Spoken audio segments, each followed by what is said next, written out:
At 11 o'clock on the evening of June 23, 1812, the first elements of Napoleon's mighty army marched on 3 pontoon bridges over the river Niemen and set foot on Russian soil. The epic invasion of Russia had begun. For this massive undertaking, Napoleon had assembled an enormous force, drawn from every corner of Europe. Some 450,000 men poured into Russia that summer. Napoleon hoped for a quick campaign and decisive engagement, the type he was used to, and he gave 3 weeks' rations to his men.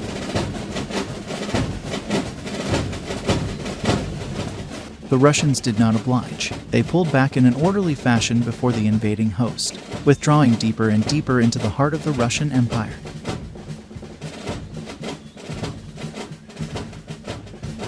The Russian commanders, Barclay and Bagration, more by necessity than design, marched eastward, with a combination of skill and staggering good fortune, succeeded in avoiding the decisive battle Napoleon so ardently sought.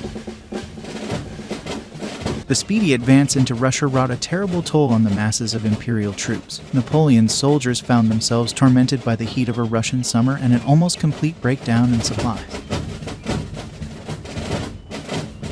Napoleon had won a few minor victories in Russia. He pressed his subordinates to continue the advance and push on toward the new goal, Moscow. After these defeats, the Tsar succumbed to the pressure and turned to the crafty Kutuzov to lead the army. As they drew closer to the ancient city of the Tsars, the Russians were faced with a terrible predicament. They could continue their retreat and abandon Moscow to the enemy, or stand and fight the greatest captain of the age and his formidable army. Russian veteran General Mikhail Kutuzov decided to occupy a defensive position across the 2 main roads that led from Smolensk to Moscow.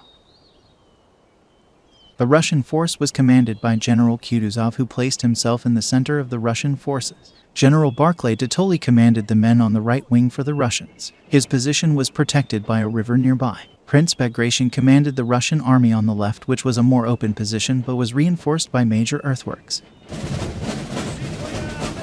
Napoleon's army advanced from the west.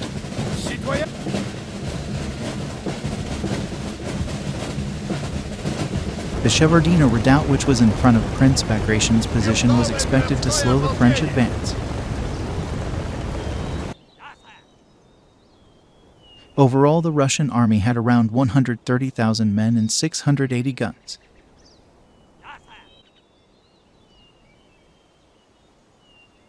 On the 5th of September, Napoleon's army of 130,000 men and 580 guns began to approach from the west.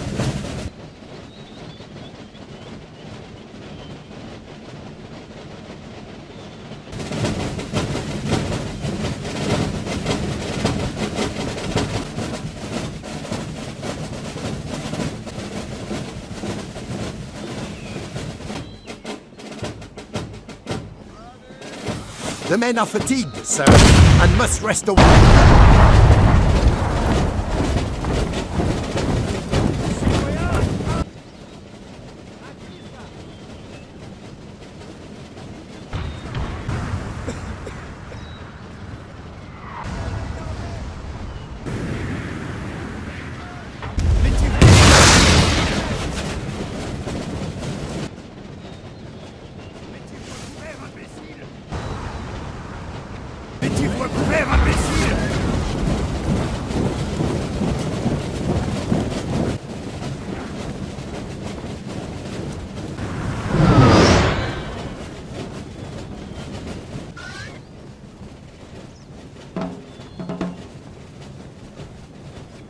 Couvert, imbécile!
men After are several running, hours sir! of intense fighting, the Russians finally withdrew back to their main line.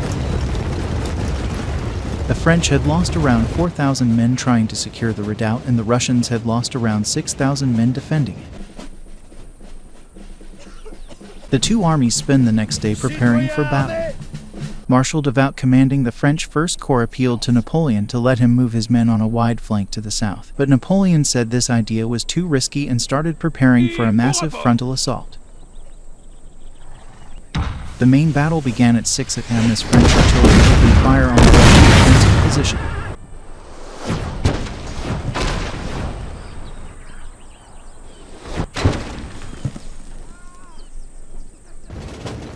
The French advanced on Borodino village, which was lightly defended.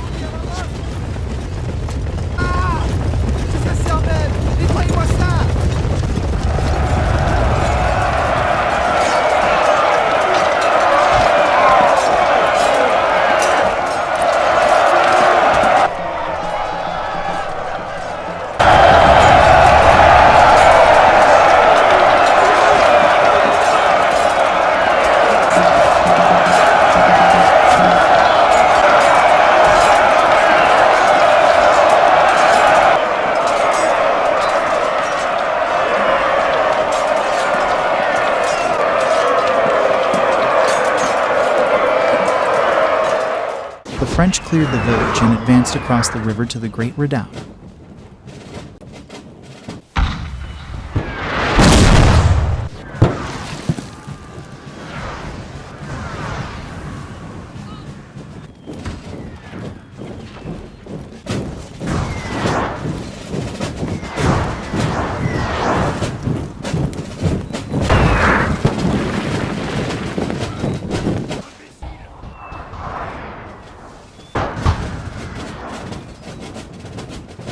The French were driven back with heavy losses.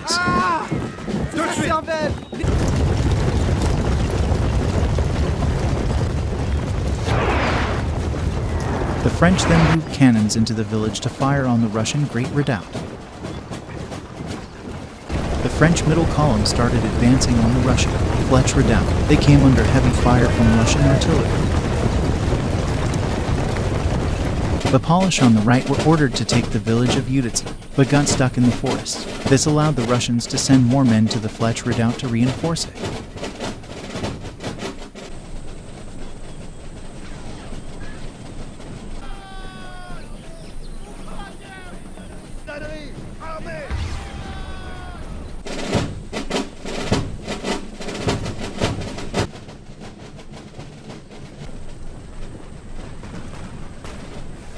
As the French advanced towards the Fleche, they were hammered by Russian artillery.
The first wave of French troops were pushed back by the Russian.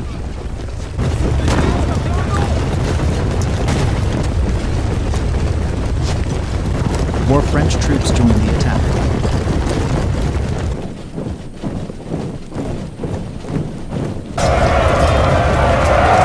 Our men are running, sir!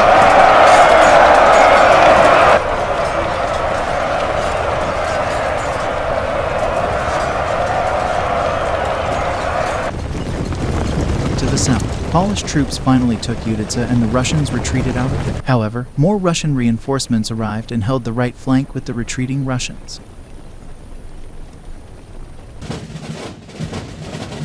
The French ordered another attack on the Great Redoubt.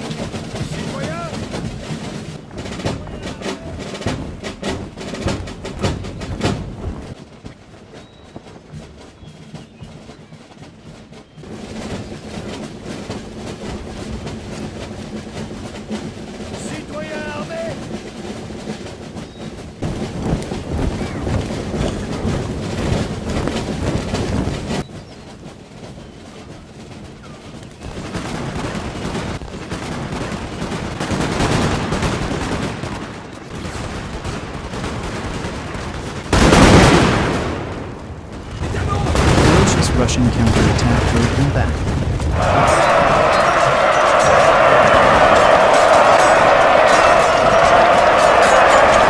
The Russian artillery commander was killed during the counterattack. This was a blow to the organization of the Russian artillery.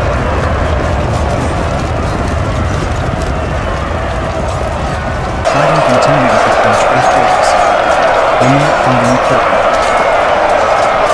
French was wounded in the conflict for the Fleche. He had to be removed from the battlefield, which had an effect on the Russian.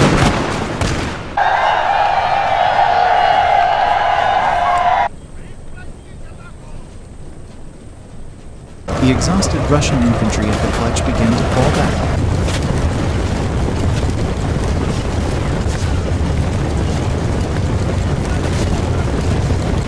The French took the Fleche and kept advancing.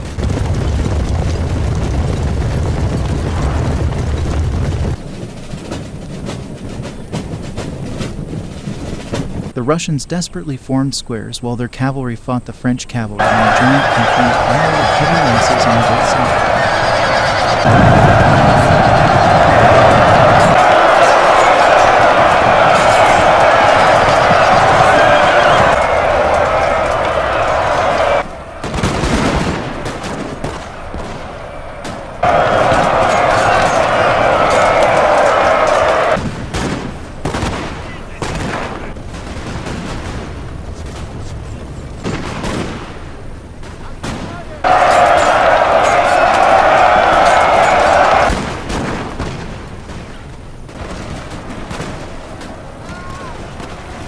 The relentless attack of French infantry, cavalry, and artillery proved too much for the Russians, and they started to fall back.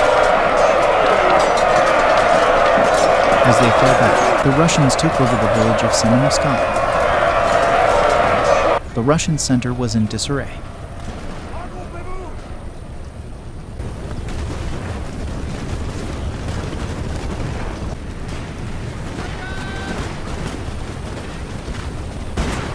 For most of the day, Napoleon stayed at the headquarters in Shevardino. He was tired and irritable from illness due to the long campaign. As the Russian center fell into disarray, French commanders urged Napoleon to send in his reserves to deal a decisive blow to the Russian forces. Napoleon refused. Barclay moved some of his reserves into the Russian center.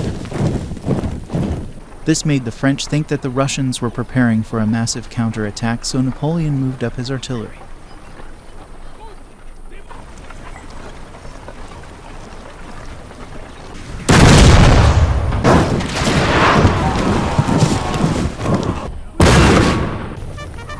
The Russians were devastated by the cannon fire, but they continued to stand their ground.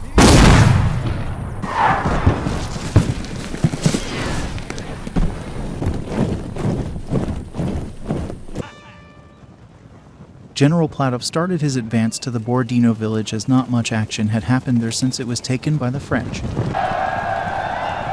His cavalry attacked the French in the village, which caused utter panic among the French in the village.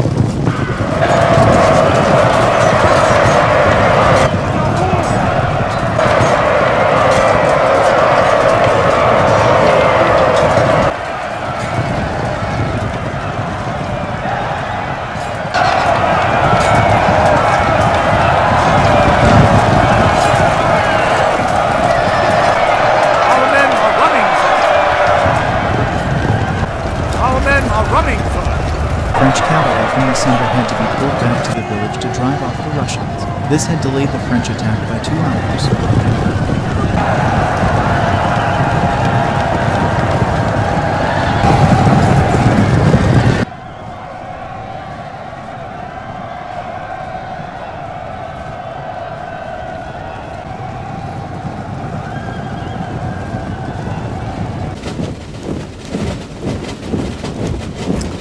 At 3 p.m., the French began their biggest assault yet on the Great Redoubt. Russia guns targeted the French infantry advancing from the front, which allowed the French cavalry to flank around the side.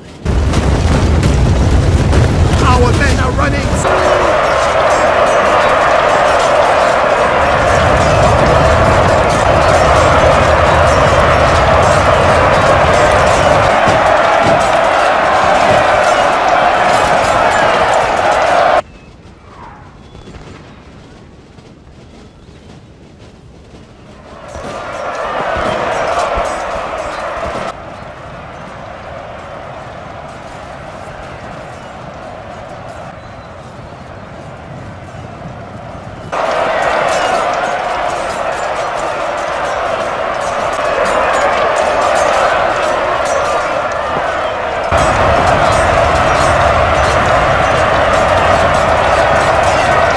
The Russians retreated and the French cavalry pursued.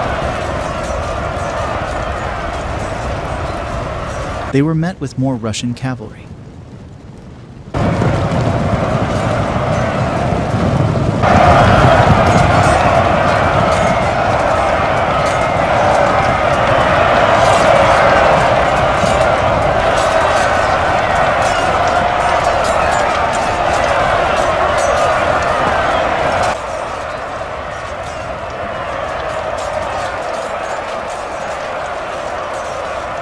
French commanders again urged Napoleon to commit his reserves, but he refused again. Milice en approche, monsieur. By 5 p.m., both armies were exhausted.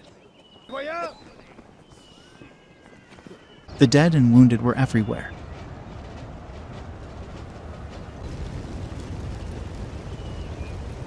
As dusk approached, the fighting slowly stopped.